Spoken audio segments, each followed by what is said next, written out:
15 tọa độ ngoài hành tinh ngay tại Đông Nam Á, đẹp đến vô thực. Bạn không cần bay vào vũ trụ để nhìn thấy những cảnh quan như đến từ hành tinh khác. Ngay giữa Đông Nam Á quen thuộc, vẫn tồn tại những ngôi làng ẩn mình trong rừng già, bám chặt vào vách núi treo leo, hay nằm biệt lập giữa thung lũng nơi sương mù phủ kín quanh năm. Ở đó, con người sống giữa thiên nhiên nguyên sơ, đối mặt với bão tố, địa hình hiểm trở và sự khắc nghiệt của khí hậu, nhưng đồng thời cũng gìn giữ những truyền thống cổ xưa gắn liền với rừng, sông và thế giới tâm linh của tổ tiên. Mỗi ngôi làng là một tọa độ ngoài hành tinh có thật nơi vẻ đẹp siêu thực, văn hóa bản địa và sự mong manh của sự sống cùng tồn tại trong một trạng thái cân bằng hiếm thấy.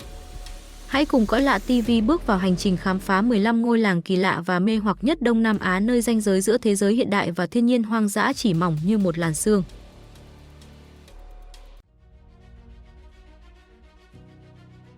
WAREBO. WAREBO là thánh đường biệt lập nhất trong những tầng mây ở Indonesia, nổi tiếng với tổ hợp kiến trúc truyền thống siêu thực nằm trong lòng núi. Ở độ cao khoảng 3.937 feet, 1.200 m so với mực nước biển, ngôi làng thường xuyên bị bao phủ bởi sương mù dày đặc vào buổi sáng và cuối chiều, khiến toàn bộ khu định cư trông như đang lơ lửng giữa không trung. Tại trung tâm của ngôi làng là 7 ngôi nhà Embaru Niang truyền thống với mái tranh hình nón cao vút, được sắp xếp theo hình bán nguyệt cân đối trên một bãi đất xanh mướt. Không có đường dành cho xe cơ giới dẫn đến WAREBO và cách duy nhất để đến làng là đi bộ đường dài xuyên rừng núi từ 3 đến 4 tiếng từ ngôi làng Dench gần đó. Mỗi ngôi nhà Embaru Niang đóng vai trò là nhà chung cho 6 đến 8 gia đình có quan hệ họ hàng, những người tổ chức cuộc sống hàng ngày quanh một bếp lửa trung tâm. Những ngôi nhà 5 tầng này được xây dựng hoàn toàn bằng tay mà không dùng đinh kim loại, thay vào đó dựa vào các cấu trúc mây buộc chặt cho phép chúng chống chịu được gió mạnh và động đất suốt nhiều thế kỷ. Ban Giác Thai. Ban Giác Thai là một ngôi làng biên giới ở miền Bắc Thái Lan, nổi tiếng với bầu không khí ngập tràn sương mù quanh năm, thường được mô tả như một Vân Nam nhỏ tách biệt khỏi cuộc sống hiện đại.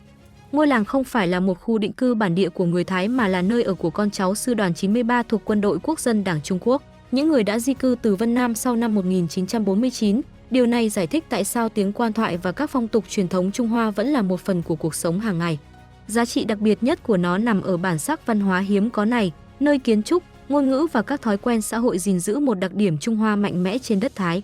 Ngôi làng được xây dựng quanh một hồ nước lớn, nơi sương mù dày đặc bao phủ mặt nước mỗi sáng, tạo nên khung cảnh thường được so sánh với một phiên bản nhỏ hơn của Phượng Hoàng cổ trấn. Những ngôi nhà làm từ đất sét và rơm với mái tranh thấp được sơn tông màu vàng ấm áp nằm dọc theo các sườn đồi giữa những cánh đồng trà xanh.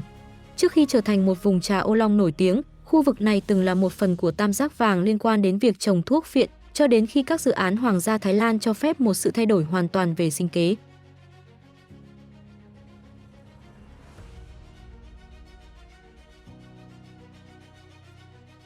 Làng Semoro Lawang. Semoro Lawang được coi là ngôi làng nguy hiểm nhất ở Indonesia, nằm ngay trên mép của miệng núi lửa Tengger, nơi mọi người có thể đi bộ đến núi Bromo trong khoảng 45 phút. Đây là ngôi làng duy nhất trên trái đất có sân sau là biển cát Laut Pasir, một sa mạc cho núi lửa đen rộng lớn mang lại cảm giác trống trải đến kỳ lạ như bề mặt của mặt trăng hơn là trái đất. Ngôi làng là nơi sinh sống của người Tengger, một cộng đồng Hindu hiếm hoi trong quốc gia Indonesia có đa số người theo đạo Hồi. Những người tin rằng họ canh giữ ngọn núi linh thiêng và hàng năm họ ném tiền bạc, nông sản và thậm chí cả động vật sống vào miệng núi lửa đang bốc khói trong một nghi lễ hiến tế đầy ám ảnh. Sương mù ở đây diễn biến dữ dội và không thể đoán trước, đổ xuống từ những vùng đất cao hơn như một thác nước sương mù và nhanh chóng nuốt chửng ngôi làng cũng như biển cát bên dưới. Bất chấp những lớp tro xám liên tục, người dân địa phương vẫn canh tác những luống hành và bắp cải xanh tươi trên các sườn dốc treo leo, tạo ra một sự tương phản nổi bật và căng thẳng giữa sự sống và sự hủy diệt của núi lửa. Mặc dù nằm ở vùng nhiệt đới xích đạo, nhiệt độ có thể giảm xuống dưới 41 độ F, 5 độ C, khiến du khách run rẩy trong những chiếc áo khoác dày và mũ len trong khi đối mặt với một ngọn núi lửa đang thở ra hơi nóng và khói dữ dội.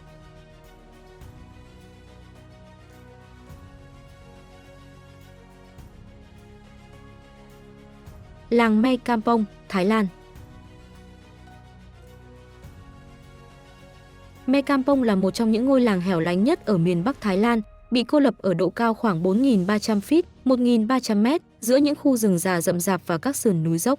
Hầu hết các ngôi nhà đều được xây dựng từ gỗ teak màu nâu sẫm với mái tranh hoặc mái ngói đen, được sắp xếp chặt chẽ dọc theo địa hình dốc, tạo nên một sự hài hòa yên tĩnh và cân bằng hoàn hảo với thiên nhiên.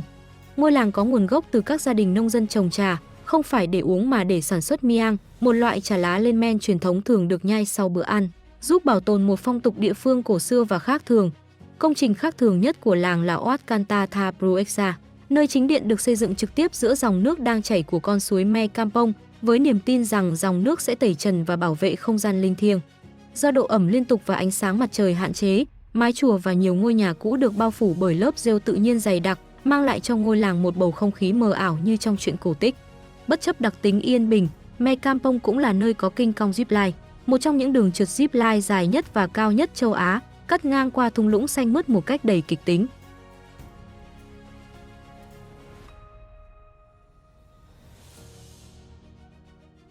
Làng Koh Phangan. Koh Phangan là một trong những ngôi làng nổi kỳ lạ nhất ở Thái Lan, nơi toàn bộ một cộng đồng thịnh vượng tồn tại hoàn toàn trên những chiếc cọc gỗ phía trên mặt biển mà không chạm vào đất liền.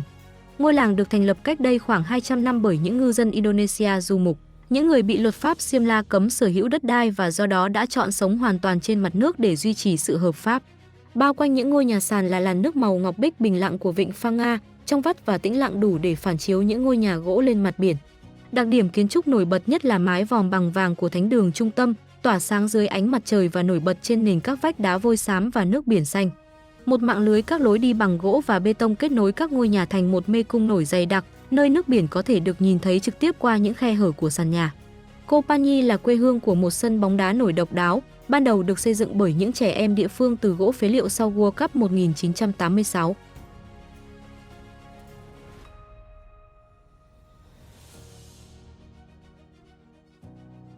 Nhà trên cây Korowai. Những ngôi nhà trên cây của người Korowai đại diện cho hình thức nhà ở hàng ngày cao nhất của con người từng được xây dựng.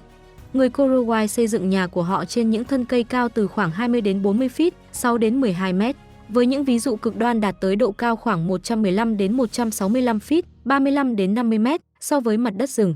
Việc nâng cao ngôi nhà không chỉ để tránh thú dữ và lũ lụt, mà chủ yếu là để bảo vệ các gia đình khỏi những linh hồn ác độc được gọi là Kakua và khỏi những cuộc tấn công ban đêm của các bộ lạc đối địch.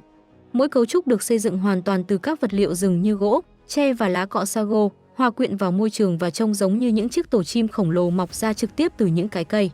Lối tiếp cận duy nhất là một thân cây được khía nấc duy nhất dùng làm thang, yêu cầu cư dân phải leo ở độ cao cực lớn mà không có bất kỳ thiết bị an toàn nào. Bất chấp nguy hiểm, các hố lửa trong nhà được xây dựng bằng đất sét và các lớp cách nhiệt để nấu ăn và sưởi ấm, nơi mà một ngọn lửa ở độ cao khoảng 130 feet, 40 mét hầu như không để lại lối thoát nào khác ngoài việc rơi xuống tử vong hoặc bị cháy cùng ngôi nhà. Thung lũng Vọng Tiên. Thung lũng Vọng Tiên không có nguồn gốc là một kỳ quan thiên nhiên mà là một mỏ đá granite bỏ hoang, nơi sự tàn phá môi trường nghiêm trọng đã để lại những vách đá trơ trọi và những vết sẹo công nghiệp sâu hoắm. Toàn bộ thung lũng có thể nhìn thấy ngày nay là kết quả của một cuộc tái thiết nhân tạo quy mô lớn, biến một vết thương công nghiệp nguy hiểm thành một cảnh quan kiến trúc dựa trên vách đá. Những ngôi nhà treo được xây dựng ở độ cao hơn 360 feet, 110 mét so với mặt đất trên những bức tường granite nhẵn nhụi, được neo trực tiếp vào vách đá và được thiết kế theo phong cách Giang Tây truyền thống với những bức tường đất nện, mái ngói tối màu và cửa sổ gỗ. Nhìn từ bên dưới, các cấu trúc này có vẻ không ổn định, tạo ra ảo giác liên tục rằng chúng có thể tách rời và rơi xuống bất cứ lúc nào. Khu vực cực đoan nhất là vách đá Bạch Hạc, nơi các khách sạn và nhà nghỉ được đặt ngay tại mép của một vực thẳm sâu, cho phép du khách ngủ trong trạng thái lơ lửng trên khoảng không vô định. Một con đường hẹp dài khoảng 1.270 feet, 387 mét, được cố định vào mặt đá thẳng đứng với một bên mở ra một cú rơi thẳng đứng gần 330 feet, 100 mét, đẩy khả năng thăng bằng và sự kiểm soát dây thần kinh của con người đến giới hạn.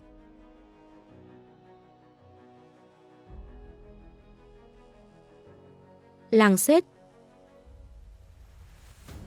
Làng Sết là một khu định cư cổ xưa và bất thường, nơi văn hóa xa sắc được bảo tồn gần như nguyên vẹn thông qua những ngôi nhà có sàn được tráng bằng phân bò. Ngôi làng nổi bật với hàng trăm mái cỏ alang dày và xám xịt vì thời tiết, được xếp san sát nhau và trông giống như những đống cỏ khô khổng lồ hoặc lưng của những con trâu nước đang nghỉ ngơi. Được xây dựng trên đỉnh một ngọn đồi đất sét nhấp nhô, những ngôi nhà tuân theo các sườn dốc tự nhiên thay vì làm phẳng mặt đất, tạo ra một bố cục nhiều lớp mang lại cảm giác vừa thô mộc vừa ấn tượng về mặt thị giác. Mỗi tuần, cư dân dọn dẹp sàn nhà của họ bằng hỗn hợp phân bò hoặc phân trâu tươi với nước, một tập tục được tin là giúp xua đuổi côn trùng, duy trì vệ sinh và tẩy trần cho ngôi nhà về mặt tâm linh. Theo phong tục địa phương, phụ nữ trẻ phải thành thạo kỹ thuật dệt y cát hoặc sắc ớt trước khi được coi là đủ điều kiện kết hôn. và du khách có thể chứng kiến nghề thủ công này được thực hành hàng ngày trên những khung dệt gỗ đơn giản khắp ngôi làng. Khoảng 700 cư dân đều thuộc cùng một dòng tộc, duy trì hôn nhân nội tộc suốt 15 thế hệ để bảo vệ huyết thống tổ tiên và tài sản, hình thành nên một cộng đồng kiên cường và khép kín một cách đáng ngạc nhiên.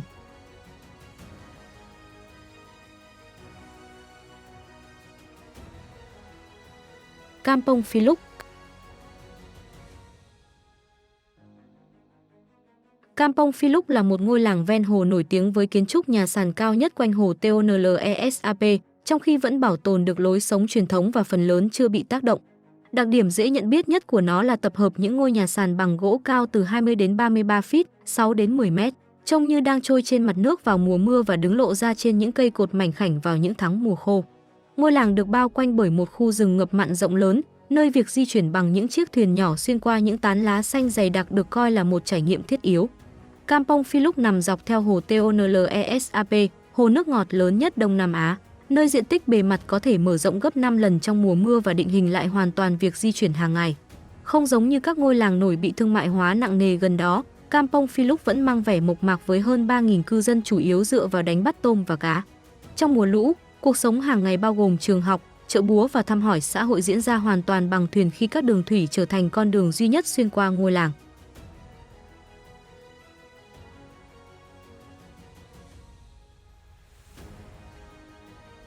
Lolo Chải.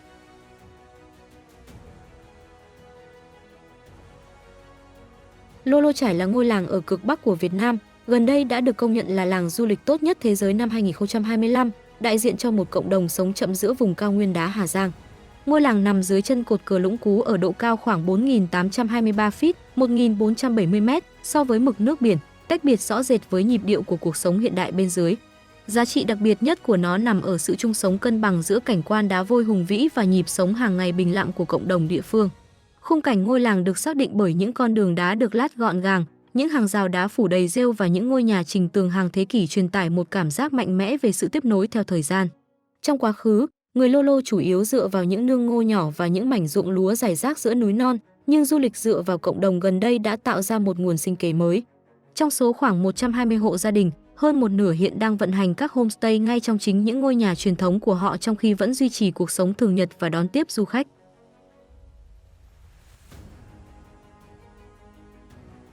Sagada.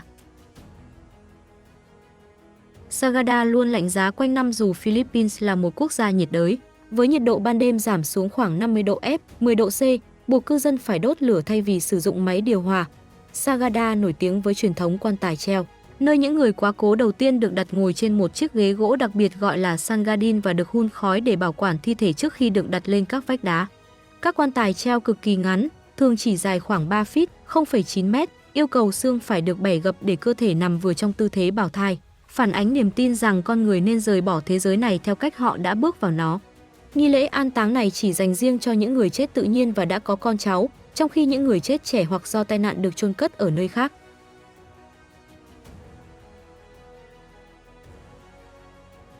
Sapa. Sapa được xếp hạng trong số 5 điểm đến được yêu thích nhất trên thế giới bởi nền tảng du lịch toàn cầu TripAdvisor, khiến nó trở thành một trong những địa điểm của Việt Nam được quốc tế công nhận nhất. Thị trấn vùng cao này là một trong số ít nơi ở Việt Nam có trải nghiệm tuyết và sương muối vào mùa đông, trong khi sở hữu những cảnh quan cực đoan như đèo Ô Quy Hồ và vườn quốc gia Hoàng Liên được UNESCO công nhận với hàng ngàn loài đã được ghi chép. Sapa cũng là nơi có đỉnh Phan Xipang cao 10.324 feet, 3.143 m so với mực nước biển, được mệnh danh là nóc nhà của Đông Dương và có thể tiếp cận thông qua hệ thống cáp treo giữ kỷ lục Guinness Thế giới hoạt động quanh năm. Một trong những dấu ấn lịch sử mạnh mẽ nhất là nhà thờ đá Sapa được xây dựng vào năm 1895, được xây hoàn toàn bằng đá đục đẽo thủ công liên kết bằng các vật liệu dựa trên vôi truyền thống và vẫn đứng vững sau hơn một thế kỷ. Khí hậu của Sapa nổi tiếng là khó đoán, thường được mô tả là trải qua cả 4 mùa trong một ngày do sự thay đổi thời tiết nhanh chóng theo độ cao. Khu vực này cũng được biết đến với các thực hành văn hóa độc đáo như tắm lá thuốc người dao đỏ và các phong tục hôn nhân truyền thống tiết lộ cấu trúc xã hội đặc biệt của các cộng đồng vùng cao Việt Nam. Cao nguyên Bolavon.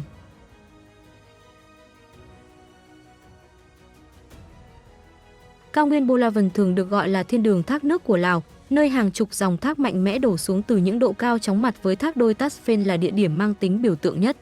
Cao nguyên bị chi phối bởi lớp đất ba gian núi lửa màu đỏ sẫm được hình thành từ những đợt phun trào cổ xưa, tạo nên sự tương phản nổi bật với rừng mưa nhiệt đới rậm rạp và những đồn điền cà phê rộng lớn.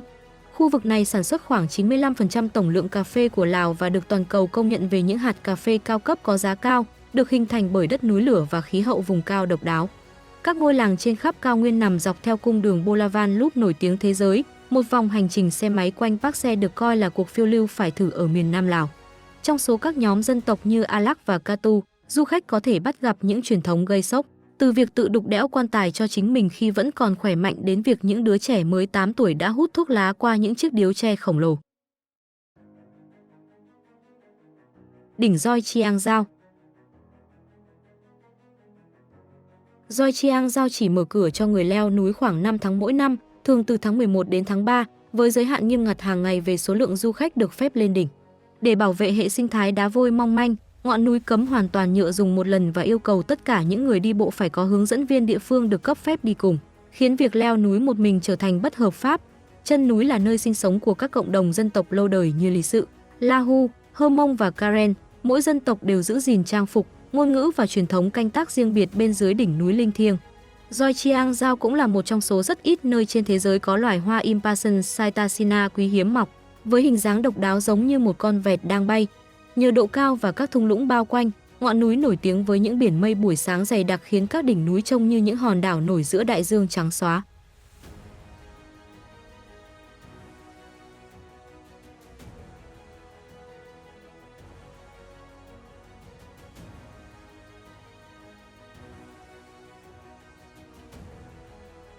Nếu bạn thấy những tọa độ ngoài hành tinh này khiến bạn choáng ngợp, đừng quên nhấn like để ủng hộ và đăng ký kênh để không bỏ lỡ những hành trình khám phá kỳ lạ tiếp theo. Sự ủng hộ của bạn chính là động lực để Cõi Lạ TV tiếp tục đưa bạn đi xa hơn đến những nơi mà bản đồ chưa kể hết câu chuyện. Hẹn gặp lại bạn trong những chuyến phiêu lưu sắp tới.